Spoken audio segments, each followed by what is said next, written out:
नमस्कार विद्यार्थी मित्रांनो, यापूर्वीच्या लेक्चरमध्ये आपण वृष्टीच्या प्रक्रियेस आवश्यक असणाऱ्या ढगांची निर्मिती कशी होते, ढगांचा प्रकार काय हे सर्व पाहिलं होतं.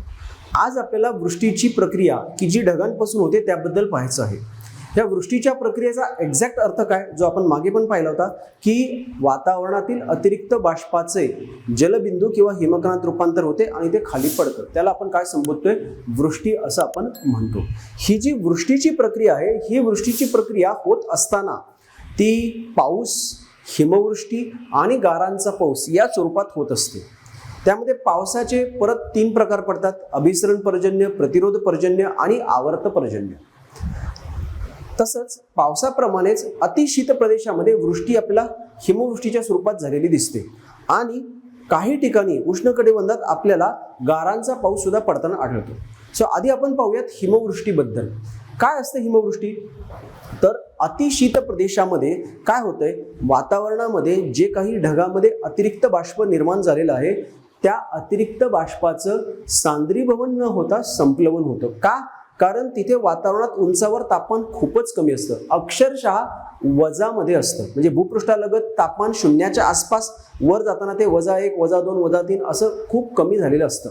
मग ऑटोमॅटिक ढगातील अतिरिक्त बाष्पाचं रूपांतर होणारे सूक्ष्म हिमकणात, हे सूक्ष्म हिमकण वजनाने हलके असतात, ते तरंगत राहतात. मग जर का असा एखादा सूक्ष्म हिमकण दुसऱ्या हिमकणाच्या संपर्कात आला तर ते एकमेकाला जोडले जातात आणि एकमेकाला जोडले जाऊन काय होणार आहे, निर्माण होणारे मोठ्या आकाराचा हिमकण, जो हिमकण खाली येतो.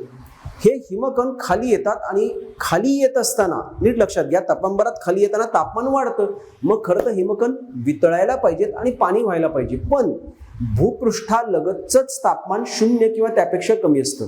ही परिस्थिती तुम्हाला काश्मीर खोऱ्यात दिसते हिवाळ्यामध्ये.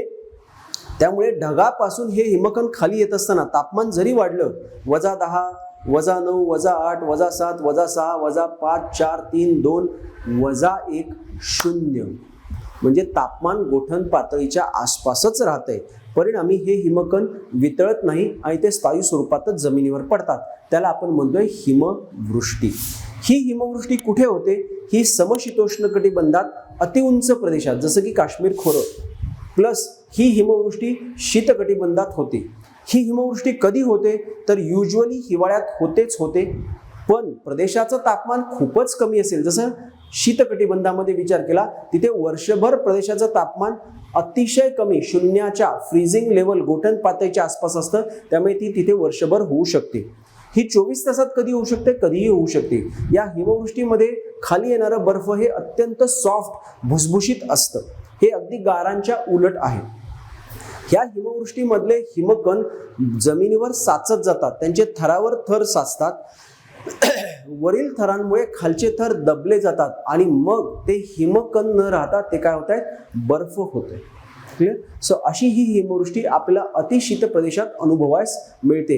ही हिमवृष्टी वृष्टीचा एक महत्त्वाचा प्रकार आहे.